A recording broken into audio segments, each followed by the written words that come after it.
কয়েকদিনের টানা বৃষ্টি ও ভারতের ডম্বুর এবং গজলডোবা বাঁধ খুলে দেওয়ায় বাংলাদেশের ফেনী, নোয়াখালী, কুমিল্লা ও মৌলভীবাজার সহ বেশ কয়েকটি জেলায় ভয়াবহ বন্যা দেখা দিয়েছে। এতে লাখ লাখ মানুষের ঘরবাড়ি ও ফসলি জমি নষ্ট হয়ে গেছে। ভয়াবহ এই পরিস্থিতির মধ্যে যেখানে মানুষ ও পশু পাখির জীবনের দুর্দশা ও জীবন যখন ক্রমাগত হুমকির মুখে, তখন ভারতের কয়েকটি মিডিয়া বাংলাদেশকে কটাক্ষ করে সংবাদ প্রকাশ করেছে।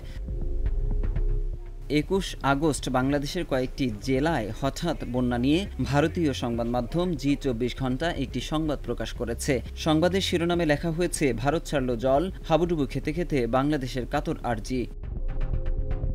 ভারতীয় গণমাধ্যমের এমন সংবাদে সামাজিক যোগাযোগ মাধ্যমে বইছে সমালোচনার ঝড়। যদিও এই সংবাদটি প্রকাশের কিছু পরে তার শিরোনাম পরিবর্তন করে নতুন শিরোনাম দিয়েছে, ভারত ছাড়ল জল, ভাসছে বাংলাদেশ।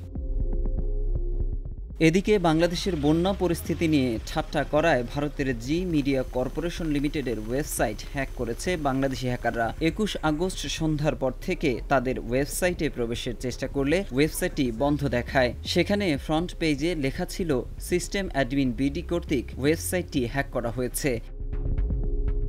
এছাড়া ফ্রন্ট পেজে হ্যাকার একটি বার্তা দিয়েছেন, সেখানে লেখা রয়েছে, বাংলাদেশের পরিস্থিতি নিয়ে ঠাট্টা করার জন্য এই সাইটটি হ্যাক করা হয়েছে। এ নিয়ে আরও কাদা ছোড়াছুড়ি করলে নিউজ চ্যানেল দখল এবং ধ্বংস করে দেওয়া হবে।